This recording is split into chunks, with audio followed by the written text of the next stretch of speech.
Good morning, dear student. Today we are going to start your second unit, that is atomic structure. तो atomic structure में आपने जैसे अभी तक देखा, according to Dalton atomic theory, matter consists of very large number of small particle which are known as atoms. तो इसके बारे में अभी आप जान चुके हैं कि मैटर जो होता है वो बहुत स्मॉल पार्टिकल से कंसिस्ट होता है, that are called atoms. In atoms there are many subatomic particle. कि एटम के अंदर जो है कुछ और भी जो है वो स्मॉल पार्टिकल्स प्रेजेंट होते हैं. There are approximately 35 subatomic particle, but out of them we are taking only electron, proton and neutron as a fundamental particle. As a fundamental particle means हम इलेक्ट्रॉन, प्रोटॉन और neutron को as a fundamental particle consider करते हैं बेटा. तो कैसे इनकी discovery हुई, इलेक्ट्रॉन की, प्रोटॉन की, न्यूट्रॉन्स की, किस तरह से ये एटम के अंदर प्रेजेंट होते हैं, इनकी पोजीशन क्या होती है, इनकी एनर्जी क्या होती है, ये इनका मोमेंटम क्या होता है, वेलोसिटी क्या होती है बेटा, या एटम जो है हाउ एटम इज स्टेबल. तो ये सारी चीजें जो हैं हम इस चैप्टर में जो है वो डिस्कस करेंगे. क्लियर? तो now we are going to start your chapter. ठीक है, तो सबसे पहले बात करते हैं एटॉमिक स्ट्रक्चर की. तो बेटा सबसे पहले डिस्कस किया गया था, दैट इज इसमें जो आया था आपके पास, discovery of electron. Discovery of electron, या साथ में क्या बोलते हैं, कैथोड रेज. कैथोड रेज कह दीजिए या इलेक्ट्रॉन्स कह दीजिए. तो बेटा किसने किया था ये सब काम? सबसे पहले तो विलियम क्रूक्स नाम के साइंटिस्ट थे आपके पास. उन्होंने क्या किया बेटा, देखो आपको समझाता हूं. विलियम क्रूक्स ने क्या किया, 60 सेंटीमीटर लॉन्ग डिस्चार्ज ट्यूब ली बेटा. How much? 60 centimetre long discharge tube which is fitted with metallic electrode. तो उसको क्या किया बेटा, उन्होंने मेटालिक इलेक्ट्रोड के साथ फिट किया गया, and high voltage supply is connected. और उसके साथ क्या किया बेटा, हाई वोल्टेज 10,000 वोल्ट की जो सप्लाई थी वो उसके साथ कनेक्ट की गई. तो आप जानते हैं जैसे this is the negative terminal of battery and this is the positive terminal of battery. After that A vacuum pump is also connect with discharge tube. और उसके अंदर क्या किया बेटा, उन्होंने गैसेज ले ली. ये किया था, ये आपके पास उसमें क्या था, ये अब आप जो था उसमें अपरेटस यूज किया गया था. तो आप बोल सकते हैं he took 60 centimetre glass tube fitted with metallic electrode as well as a vacuum pump. कि उसमें क्या किया गया कि बेटा एक वैक्यूम पंप भी जो था वो कनेक्ट किया गया था. A high voltage is connected with metallic electrode. कि जो मेटालिक इलेक्ट्रोड थी उनके साथ क्या किया गया, हाई वोल्टेज सोर्स जो है इलेक्ट्रिसिटी का वो कनेक्ट किया गया. अप्रोक्सीमेटली 10,000 वोल्ट इसमें कनेक्ट किया गया. तो इसके बाद बेटा क्या किया गया, इसने ये जो आपके पास विलियम क्रूक्स थे इन्होंने अब क्या किया बेटा, कुछ और साथ में gas is filled in the discharge tube. तो जो डिस्चार्ज ट्यूब थी उसमें क्या किया गया, गैस इज फिल्ड की गई बेटा. अब आपके पास क्या हुआ, इन्होंने कुछ ऑब्जर्वेशन दी बेटा. अब क्या क्या आपके पास ऑब्जर्वेशन थी वो चीज बताते हैं हम. ऑब्जर्वेशन, इन्होंने सबसे पहले बोला when pressure of gas inside the discharge tube is 1 atm, then no current is flow between the electrode। इसका मतलब ये हुआ बेटा, जब प्रेशर जो था वो आपके पास कितना रखा गया, 1 एटीएम जो था, वो गैस का जो प्रेशर था वो मेंटेन किया गया, तो आपके पास क्या बोला गया कि उसमें कोई भी करंट जो है वो फ्लो नहीं हुआ बेटा। तो ये पहला केस उन्होंने दिया, पहली ऑब्जर्वेशन दी। सेकंड इन्होंने क्या कर दिया बेटा, जो प्रेशर था गैस का that is reduce with the help of vacuum pump. When pressure of gas is reduced to 10 to power minus 2 atm, then is colored stream of rays are observed between the electrode कि जो electrode थी उनके बीच में क्या किया गया बेटा, कुछ कलर्ड जो रेज थी वो आपके पास ऑब्जर्व की गई। जैसे देखिए आपको बताएं, ये आपके पास डिस्चार्ज ट्यूब थी, these are your metallic electrode, this is your source of electricity means या तो बेटा आपके पास यहां से वैक्यूम पंप के लिए आपने लिया हुआ है, तो मेटालिक इलेक्ट्रोड के बीच में इस तरह से क्या आई थी, दैट इज कलर्ड जो रेस थी वो ऑब्जर्व की गई, कलर्ड रेस ये ऑब्जर्व की थी कब, जब प्रेशर जो था आपके पास 10 टू पावर माइनस 2 एटीएम तक आपने क्या कर दिया, इसको रिड्यूस कर दिया बेटा। ठीक है, आफ्टर दैट इन्होंने क्या किया बेटा, थर्ड जो आपके पास ऑब्जर्वेशन थी वो दी। थर्ड ऑब्जर्वेशन में इन्होंने क्या किया बेटा कि भाई जो आपके पास डिस्चार्ज ट्यूब थी, एक तो जो प्रेशर था गैस का that is again reduce to 10 to power minus 3 ATM, and instead of anode a perforated anode is used. तो एक बेटा परफोरेटेड आप समझते हैं, परफोरेटेड का मतलब है means which contain small holes, इस तरह से एक परफोरेटेड जो एनोड थी वो यूज किए बेटा। As well as the glass present behind the perforated anode is coated with zinc sulphide. Zinc sulphide के साथ इसको क्या किया गया, कोट किया गया था बेटा, जो इसके परफोरेटेड एनोड के पीछे जो ग्लास की वॉल थी that is coated with zinc sulphide. Clear. Now क्या किया गया, तो इसमें क्या ऑब्जर्वेशन हुई बेटा, तो इसमें ऑब्जर्वेशन ये हुई कि जो आपके पास कलर्ड रेज यहां पे ऑब्जर्व हो रही थी between the electrode that get disappear, तो वो डिसअपियर होगी बेटा।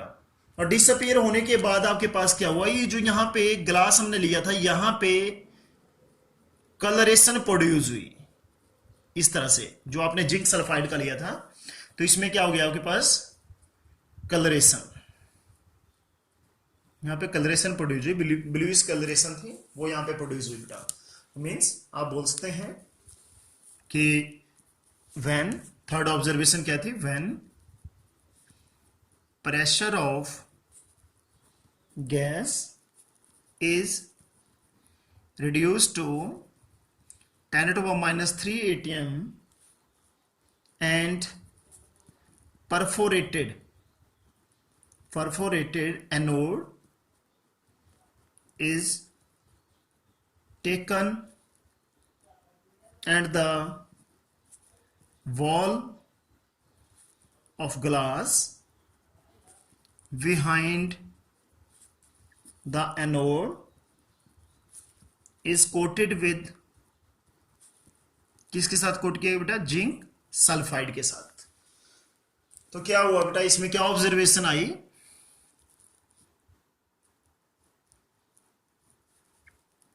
the colored radiation between the electrode disappear, कि जो आपके पास पहले क्या आ रही थी, कलर्ड रेडिएशन आ रही थी, वो डिसअपियर हो गई and coloration is produced behind the anode coated with zinc sulphide. तो ये बेटा आपके पास इन्होंने ऑब्जर्वेशन दी। तो इन ऑब्जर्वेशन के ऊपर इन्होंने क्या बोला, तो देखिए आगे, विलियम क्रूक्स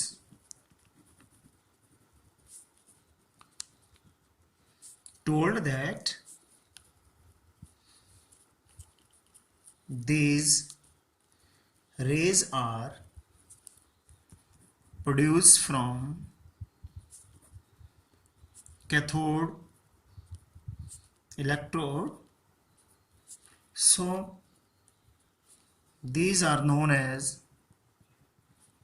कैथोड रेज। इसलिए बेटा इनको क्या बोला गया, कैथोड रेज जो है इनको नाम दिया गया, क्योंकि ये कहां से, जो आपने मेटालिक इलेक्ट्रोड लिया था कैथोड, वहां से ये प्रोड्यूस हो रही थी बेटा, इस तरह से अपीयर हो रहा था। So that's why these are known as cathode rays, तो इसलिए इनको कैथोड रेज नाम दिया गया बेटा। तो जो विलियम क्रूक्स थे, उन्होंने क्या किया, अपनी स्टडी को यहीं पे बंद कर दिया था बेटा, इस डिस्कवरी को यहीं पे बंद कर दिया। लेकिन इसके बाद क्या हुआ, जे थॉमसन ने क्या किया, कैथोड रेज की प्रॉपर्टीज डिस्कस की, प्रॉपर्टीज ऑफ कैथोड रेज,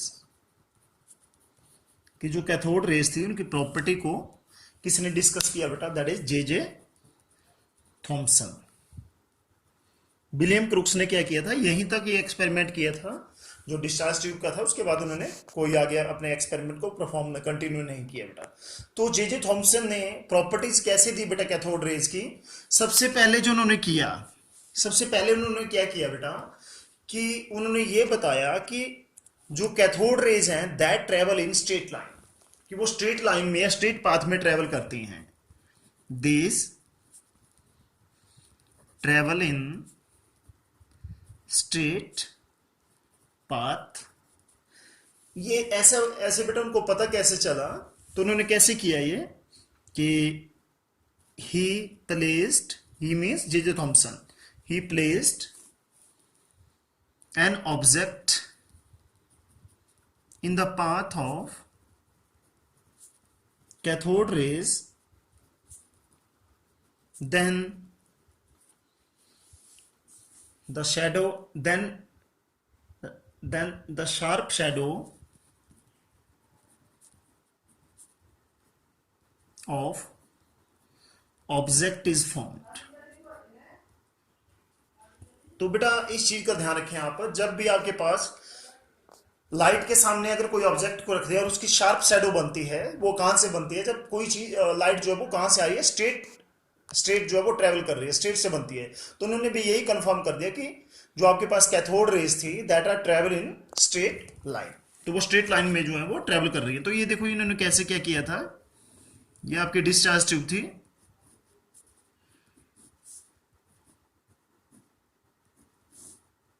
तो यहां पे ये इनकी जो कैथोड रेज थी वो आ रही थी। इन्होंने क्या किया बेटा, एन ऑब्जेक्ट जो था वो प्लेस कर दिया कहां पे, इन the path of cathode raise, cathode rays के यहां पे प्लेस कर दिया बेटा, और सेम शैडो बन गई इसकी, शार्प शैडो बनी थी। तो जब शार्प शैडो इसकी बनी तो इससे हमें ये पता चला cathode rays travel in straight line, तो ये इसकी शैडो बनी थी बेटा, शैडो। तो इस वजह से हमें पता चल गया कि ये स्ट्रेट लाइन में जो है कैथोड रेज ट्रेवल करती हैं बेटा। This is the first properties of cathode rays. Now after that he placed a frictionless piston in the path of frictionless paddle करना बेटा, paddle in the path of cathode rays, then it get it got get rotate. तो बेटा क्या हो गया आपके पास, ये उन्होंने क्या किया कि भाई फ्रिक्शनलेस जो पैडल था वो कैथोड रेज के उसमें पाथ में जो है प्लेस कर दिया। जैसे आप देखें,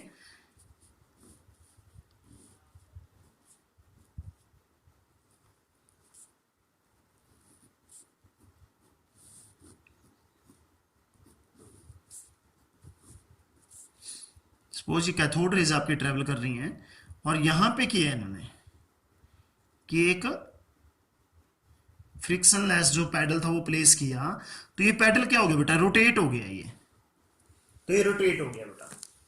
तो जब ये रोटेट हुआ तो इससे हमें क्या पता चला कि देखिए किसी भी चीज को रोटेट करने के लिए क्या चाहिए होता है। जैसे सपोज करो आपने कोई फ्रिक्शनलेस कोई भी आपने चीज ले ली और उसको आप हवा पास कर रहे हैं, उसमें एयर पास कर रहे हो, तो वो रोटेट हो जाती है बेटा। क्योंकि किसी भी चीज को रोटेट करने के लिए क्या चाहिए, मटेरियल पार्टिकल चाहिए। तो इन्होंने यही बताया कि भाई क्या रिजल्ट निकला इस प्रॉपर्टी का, that is cathode rays consist of, किससे कंसिस्ट है बेटा, दैट इज मटेरियल पार्टिकल, कि जो कैथोड रेस थी वो मटेरियल पार्टिकल से कंसिस्ट थी। तो बेटा ये मेन चीज, इसमें मटेरियल पार्टिकल और इसमें ऊपर वाले में क्या थी, स्ट्रेट पाथ। तो ये दो प्रॉपर्टी आपके पास अभी तक आ चुकी है। तीसरी में इन्होंने क्या किया कि व्हेन इलेक्ट्रिक फील्ड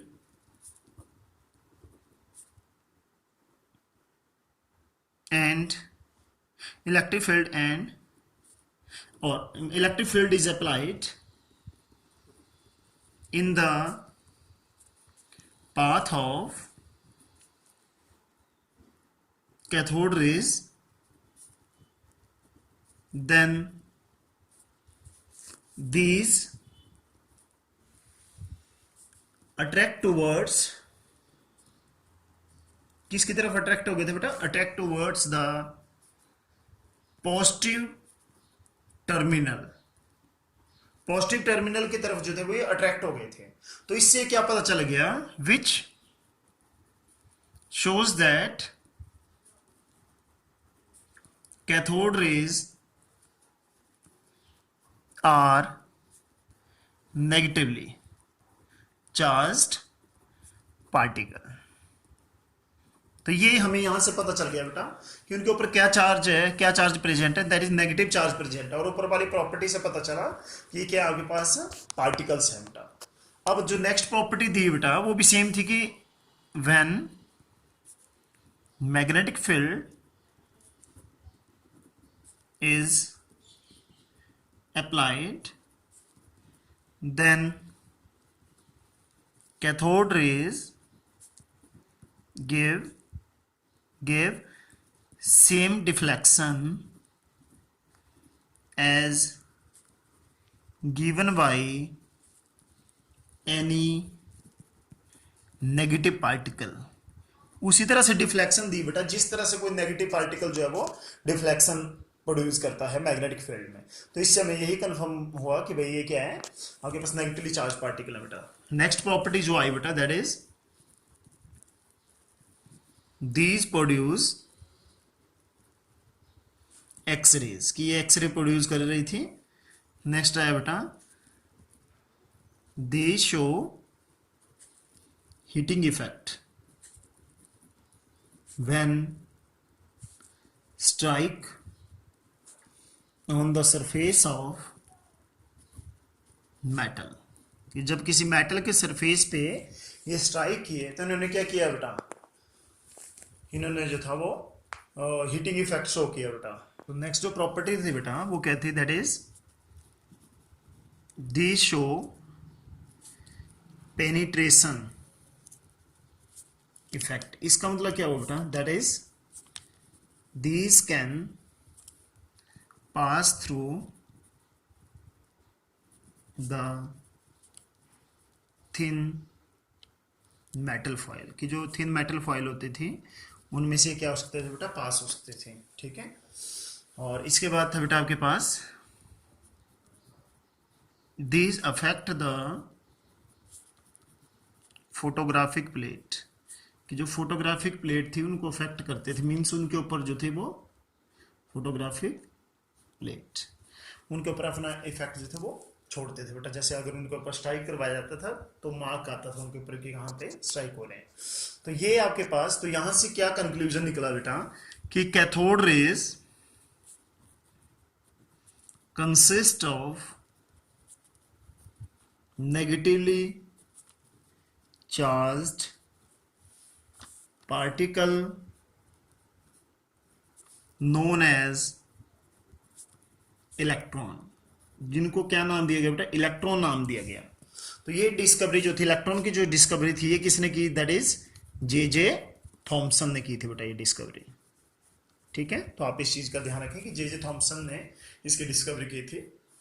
तो बेटा कल जो है हम इसके ऊपर जो है आगे जो डिस्कस कर रहे हैं वो anode rays and some experiment to determine the charge upon mass ratio as well as the charge present on the electron and other subatomic particles। Clear?